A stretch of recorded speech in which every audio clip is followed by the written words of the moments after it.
How soon before Florida Gators head coach Billy Napier gets fired?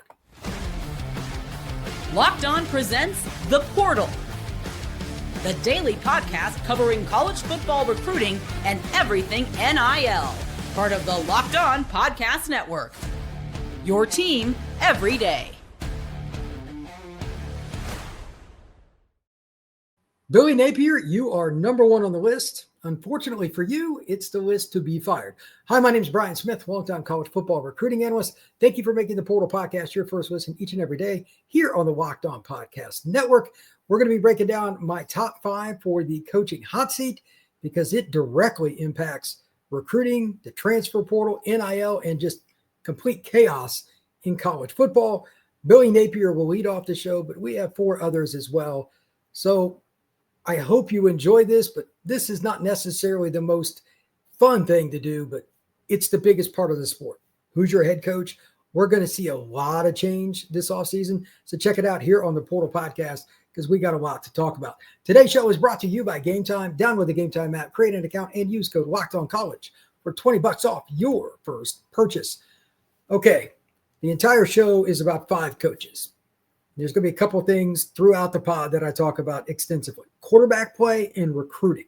For all 5 of these coaches, those are things to discuss. The one at the end is just kind of headed in that direction because it's year 2 for him. We'll get to that later, but especially the first 4 coaches, they all have failed in one way or shape or form with recruiting and with the quarterback position. So the only exception with that, ironically, is Billy Napier, as he's recruited well. 2024, number 7 class, number 9 in 2025, both from 24/7 Sports.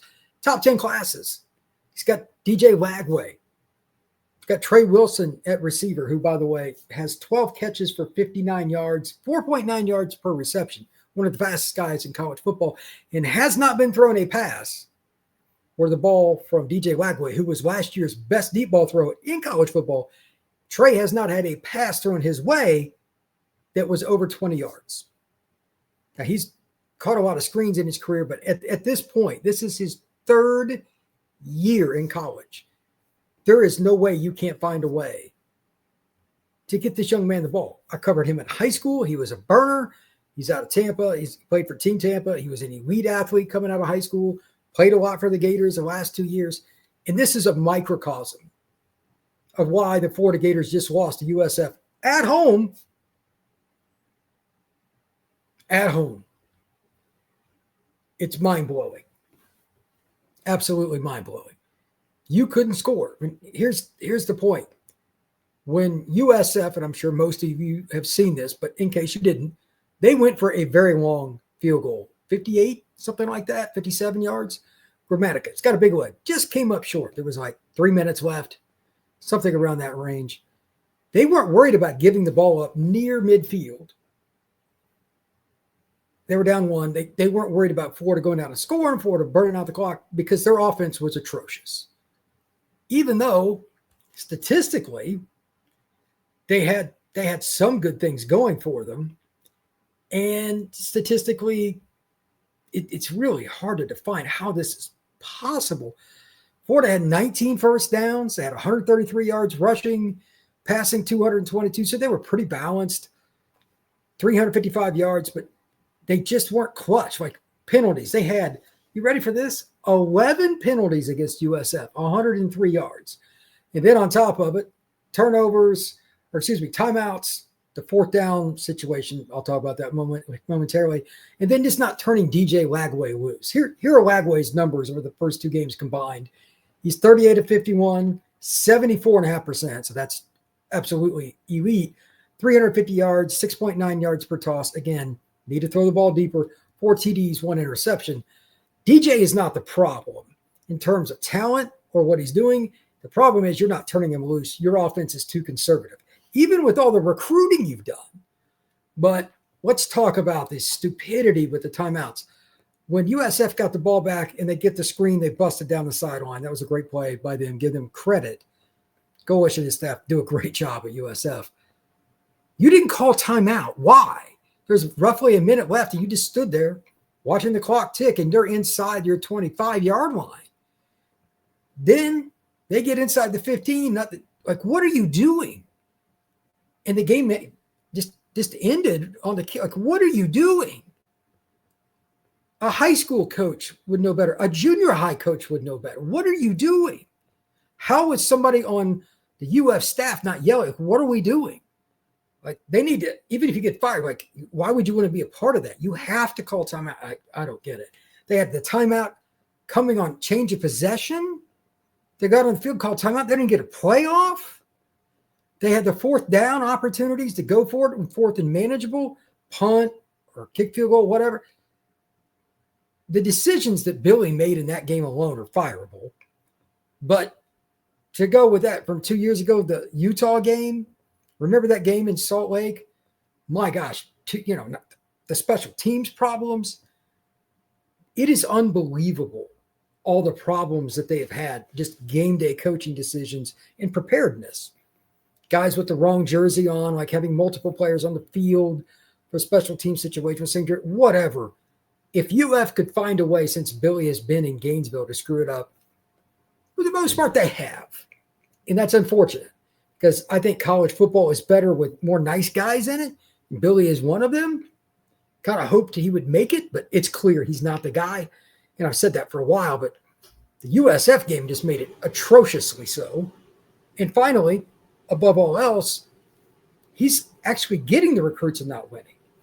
So it's not like he's just struggling with recruits he couldn't get over the top. He's getting some pretty good classes. And again, he's wasting DJ Lagway. He's wasting Trey Wilson. Jaden Ball is one of the best running backs in college football. Jake Slaughter's their center. He'll be an All-American candidate.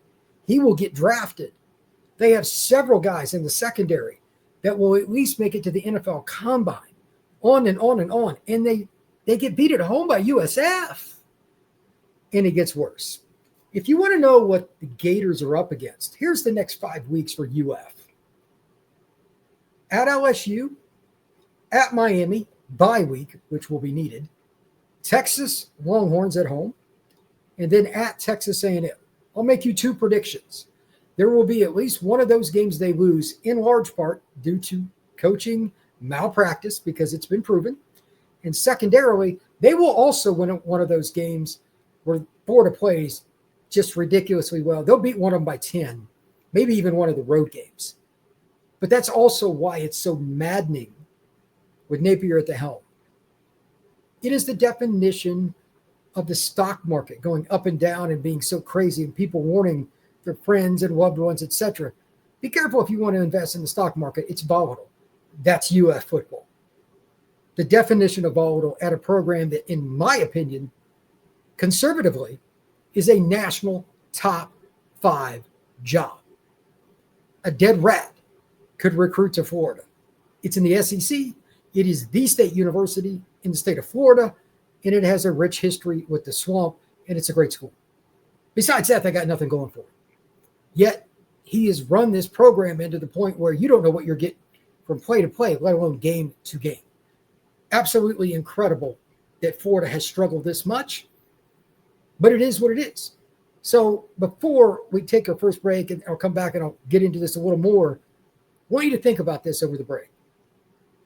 How long is it before the Florida administration pulls the plug? And will it be more than one person? How many different individuals are attached to this? Athletic directors? Is there associate ADs? Is the Bull Gator Club going to revolt? There's so many parts to this to just go over, because that UF job is coveted. So we had to start here. And again, Billy Napier tops my list. We'll be back with more here on the Portal Podcast.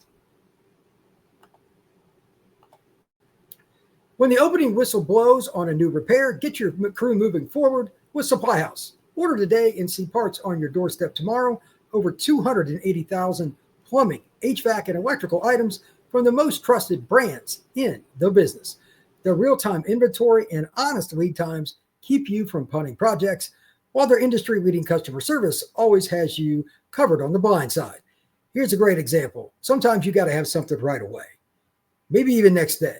Supply House can do that really, really well and kind of save you in a tough spot.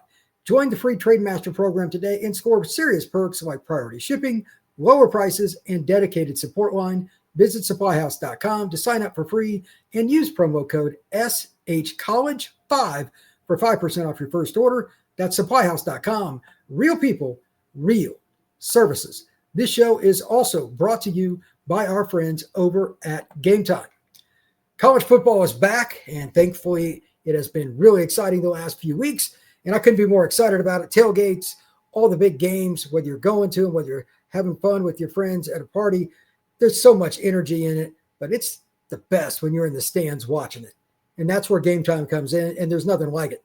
Unfortunately, let's be real about it. Actually getting tickets can feel like a bit of a battle more than the game actually itself. And that's why I use Game Time, and you should too, the app that gives you the advantage to the fan. It's the easiest way to get last-minute tickets at the best prices, no surprise fees.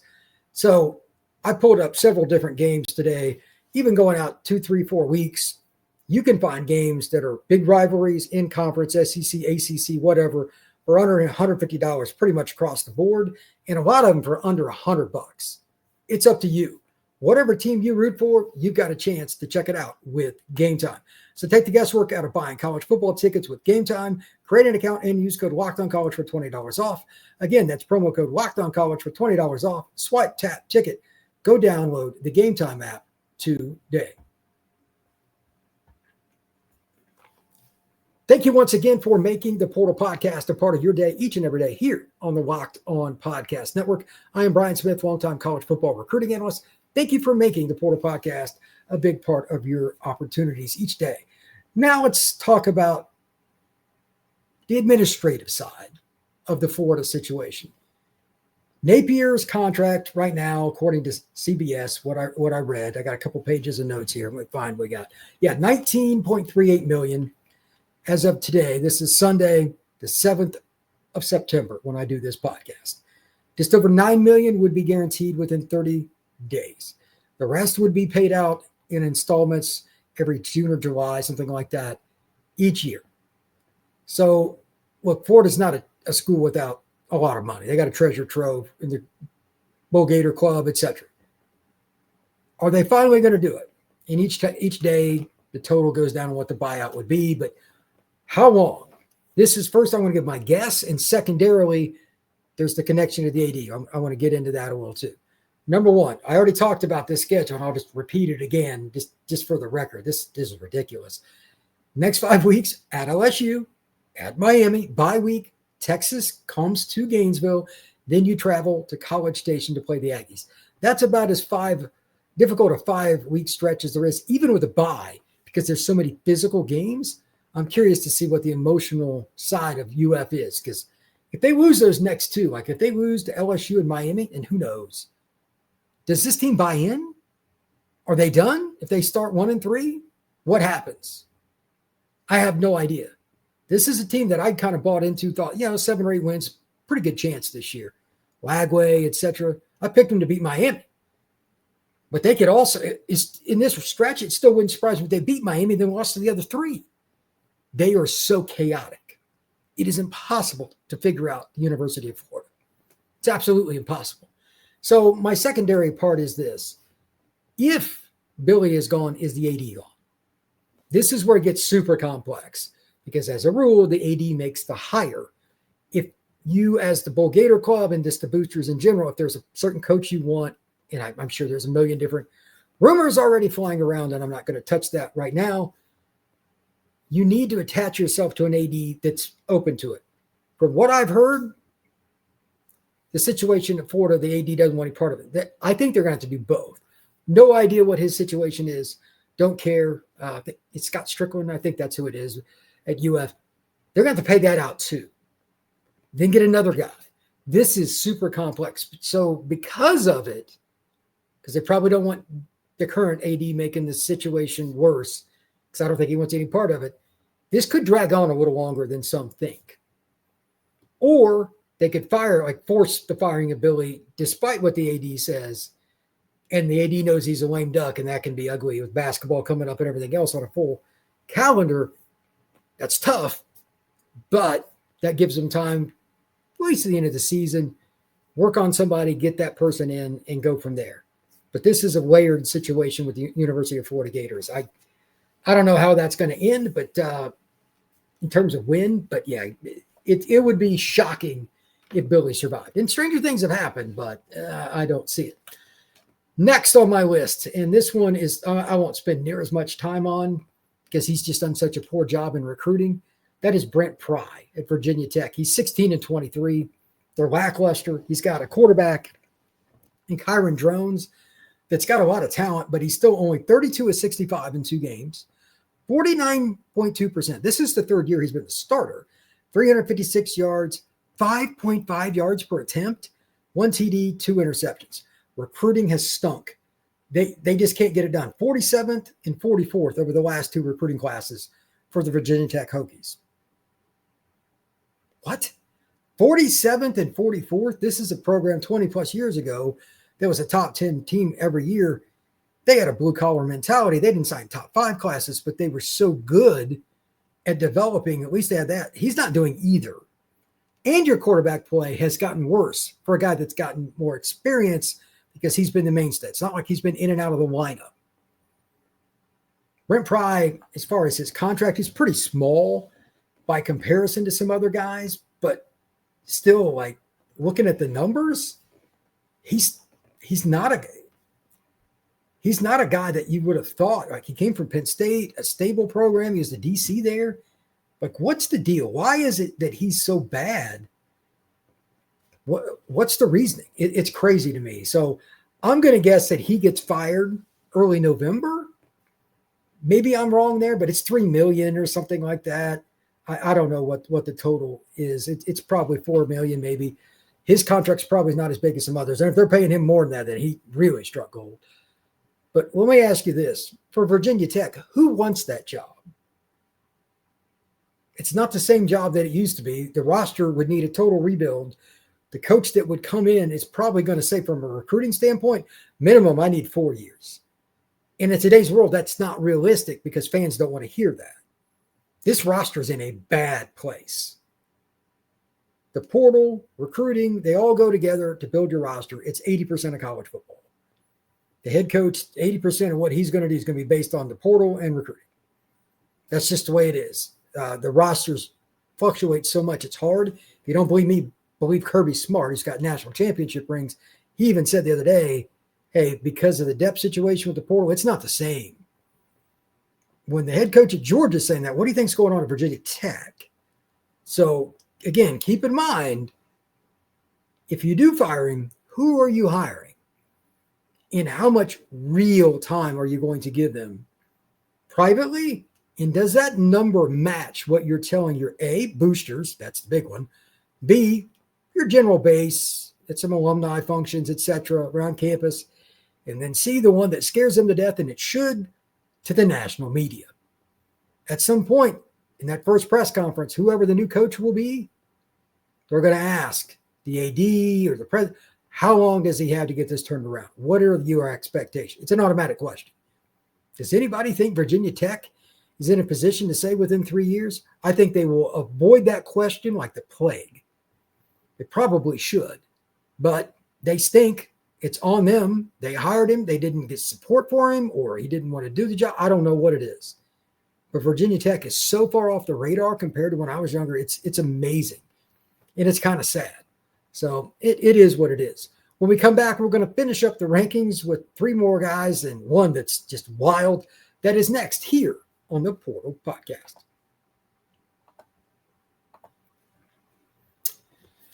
Quick question for all you college football fans. If you could go back to the times where you were sitting in the front row at your school's biggest rivalry game, what hat would you be wearing? What style? And yes, I did say a hat. What would you be wearing, and why would you be wearing that hat? Well, for me, it's the game. That's the hats from the 80s and 90s where they had a lot of color, a lot of different pizzazz. They're a lot of fun. These aren't just hats. They're the same vintage styles that were back in my time growing up. And guess what? You can still go get those hats, and you can get them for $16.99. Head to gamecaps.com. That's thegamecaps.com. Grab your team's classic retro circle design and use code LOCKEDON for an exclusive discount, because legends wear the game. All right, 3 more to go through here. And the first one's wild because there's been so much rumor about him leaving at one point or him arguing with the key booster, T-Bone Pickens, may he rest in peace, or just not getting along currently with the Board of Regents. If nothing else, Mike Gundy is not shy. He's the head coach at Oklahoma State. He was a quarterback at Oak State when they had Barry Sanders. He is the legend of that school. However, they were 3-9 last year, and they've had a lot of up and down years the last several years, and they were just beaten by Oregon so bad I think Oregon just scored again today, Sunday, by the way. It doesn't matter. It was just a track meet. I thought they might be competitive for 2.5 quarters. The game was over within 5 minutes. 5 minutes. It was over. They didn't look prepared. They didn't look mentally into it, all this stuff. And I'd been told that they had a lot more physical practices during fall camp, et cetera, et cetera. Well, apparently that doesn't matter. And here's one of the reasons why. The last 2 recruiting classes, you know what they were ranked by 24/7? 63rd and 55th. Come on, man. You're in Oklahoma. You got Dallas close to you. It's got to be better than that. Take some JUCO kids, figure it out. So Gundy failed miserably there. Now, the second part is not his fault. Hoss Haney was probably going to be the quarterback. He got injured. Fair enough. Zane Flores, he was Nebraska's all-time leader in passing in high school. That's who started, but he's not ready, and he was atrocious against Oregon, and they couldn't handle him up front either. They couldn't do anything off it. I mean, they were just a sieve. But that quarterback play, that should be Gundy's specialty. Heck, he played it. They're not attracting those guys either, and I'm guessing the NIL is not where it needs to be. But all that together, the Board of Regents already mad at him.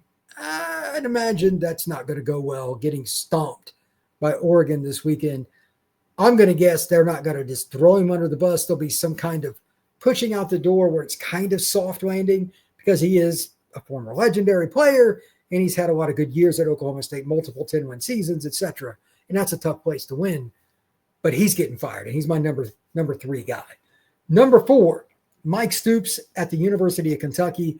They won 1 game last year, ironically, on the road at Ole Miss in the Southeastern Conference. They lost, ironically, yesterday to Ole Miss in a pretty good game at home. But after the last couple of years where he thought he had the A&M job, complaining constantly about NIL, and their offense being absolutely offensive when it comes to the passing game, there's really no reason to believe that Stoops is going to be around. Mark Stoops, I said Mike. Anyway, you can't go. How many years has he been there? It's been a better part of a decade. They have no forward passing game. They got Zach Calzada. Stoops he's an incredible defensive coach. Jimbo still owes him because 2010, 11, and 12, he got that Florida State defense in the right direction. He left, and then in 2013, it ends up being their championship year. But he's just a great defensive coordinator. It's not a head coach. But Kentucky doesn't want to spend, to Stoops' point, and that's a problem. At some point, whether it's Stoops or somebody else, Kentucky's either going to have to dive into the football or not, because it's a hard place to recruit to, because that state 5 to 10 kids a year that you'd want, maybe. And it's a basketball state, and it's a basketball school. But he's probably going to get bounced, and he's not going to leave until they fire because he wants that contract money. They're in a bad spot. So kind of like with Florida, does the AD stay the same? Does the associate AD? Is this a mass parting of the ways? Are there several people that would go? How many of the staff members? It's a complex deal. Obviously, the basketball program's in a pretty good spot. So I don't think the AD's necessarily going, but some of the associate ADs could. I mean, there's a lot of different moving parts there. You never know. I'm curious to see what Kentucky does. And who would want that job? It's a terrible job. For the expectations, the schedule you play, the recruiting base, it is what it is. But they've had decent recruiting, 24th and 25th the last 2 years by 24/7. Not terrible, but they just don't get the same players that a lot of their rivals do. Tennessee, Georgia in particular, it's not competitive. And that's every year. So Louisville is recruiting better, and they're better in the portal too. That's another story. Louisville's classes aren't necessarily ranked always where Kentucky's are, but their players sure look better as freshmen. Isaac Brown, et cetera. They've maximized. They got a better staff. So you're losing to Louisville too. That's no good. Finally, number 5, and this one I don't think will happen this year necessarily, but it could if it really goes south. Could. It's only year 2 for Deshaun Foster, another legend player that ends up being the head coach at his alma mater. He was a running back, late 90s, early 2000s, played in the NFL for a while. But as the head coach, he's not getting it done. He's 5-9. He's 0-2 this year. They were down 23-3 at halftime. At one point, they were down 23-0 against UNLV. I mean, they were just atrocious. Their first 3 drives combined, they had 66 yards on 17 plays. That's not even 4 yards of play against UNLV. So a few questions here. Obviously, he's got Nico Iamaleava, who's actually not bad so far this year. 40-64, 62.5%, 392 yards, 6.1 yards per attempt. That's a little concerning. 2 TDs, 2 interceptions. How much time did he get, though, because he came in after spring? That's kind of rough to grade that on Nico. And they've got some good players at receiver, but, I mean, they've got injuries, too. I don't think they're in a good situation roster-wise, especially in the trenches. But their recruiting class, this one, the one they're working on for 26 is pretty good. But the last 2, 44th and 36th. It's not going to get it done at UCLA. Is Deshaun Foster going to get canned after year 2 at a school that will not invest in athletics beyond basketball and the Olympic sports? Like football is the oddball there. They don't invest in it. The Rose Bowl has less than 20,000 people for lower level games like New Mexico this Friday. There'll be 10,000 to 15,000 people there. So what are they going to do?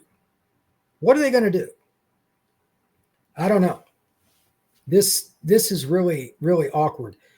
His beginning contract in 2024 was $3 million, and every year he gets $100K more. So he's making 3.1.